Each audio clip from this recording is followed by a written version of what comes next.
Donald Trump, right, with his son Donald Trump Jr. at the Republican National Convention last year. Sam Hodgson for The New York Times. Did the Trump campaign collude with Russian agents trying to manipulate the course of the 2016 election? Some analysts have argued that the media has made too much of the collusion narrative, that Jared Kushner and Donald Trump Jr.'s meeting with Kremlin-linked Russians last year was probably innocent, if ill-advised, that Russian operatives probably meant for the meeting to be discovered because they were not trying to recruit Mr. Kushner and Mr. Trump as agents, but mainly trying to undermine the American political system. We disagree with these arguments. We like to think of ourselves as fair-minded and knowledgeable, having between us many years of experience with the CIA dealing with Russian intelligence services. It is our view not only that the Russian government was running some sort of intelligence operation involving the Trump campaign, but also that it is impossible to rule out the possibility of collusion between the two. The original plan drawn up by the Russian intelligence services was probably multi-layered. They could have begun an operation intended to disrupt the presidential campaign, as well as an effort to recruit insiders to help them over time. The two are not mutually exclusive. It is the nature of Russian covert actions, or as the Russians would call them, active measures, to adapt over time, providing opportunities for other actions that extend beyond the original intent.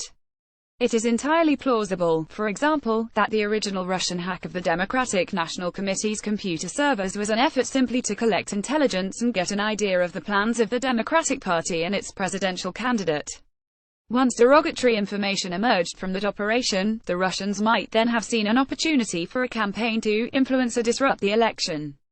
When Donald Trump Jr. responded, "I love it," to proffers from a Kremlin-linked intermediary to provide derogatory information obtained by Russia on Hillary Clinton, the Russians might well have thought that they had found an inside source, an ally, a potential agent of influence on the election. The goal of the Russian spy game is to nudge a person to step over the line into an increasingly conspiratorial relationship. First, for a Russian intelligence recruitment operation to work, they would have had some sense that Donald Trump Jr. was a promising target. Next, as the Russians often do, they made a soft approach, setting the bait for their target via the June email sent by Rob Goldstone, a British publicist, on behalf of a Russian pop star, Emina Galaroff. They then employed a cover story, adoptions, to make it believable to the outside world that there was nothing amiss with the proposed meetings. They bolstered this idea by using cutouts, non-official Russians, for the actual meeting, enabling the Trump team to claim, truthfully, that there were no Russian government employees at the meeting and that it was just former business contacts of the Trump empire who were present. When the Trump associates failed to do the right thing by informing the FBI, the Russians probably understood that they could take the next step toward a more conspiratorial relationship. They knew what bait to use and had a plan to reel in the fish once it bit. While we don't know for sure whether the email solicitation was part of an intelligence ploy, there are some clues. A month after the June meeting at Trump Tower, WikiLeaks, a veritable Russian front, released a dump of stolen DNC emails.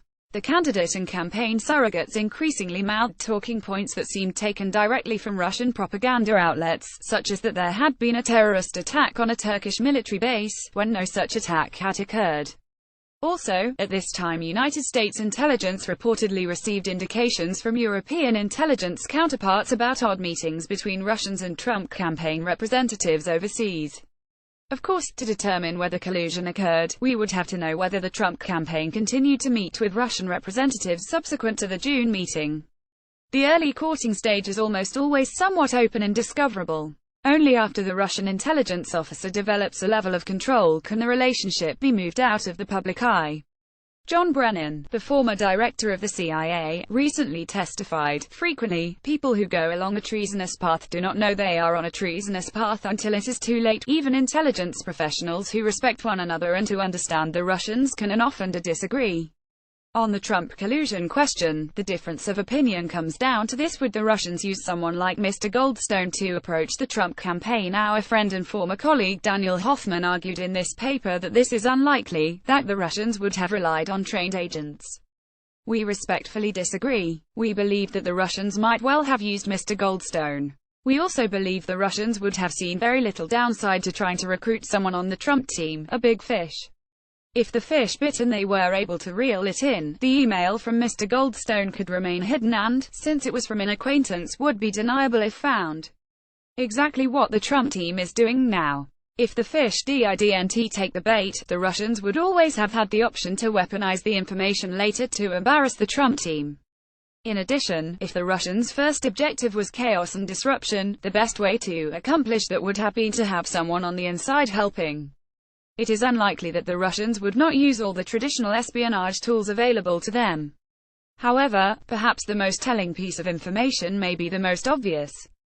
Donald Trump himself made numerous statements in support of Russia, Russian intelligence and WikiLeaks during the campaign. At the same time, Mr. Trump and his team have gone out of their way to hide contacts with Russians and lied to the public about it.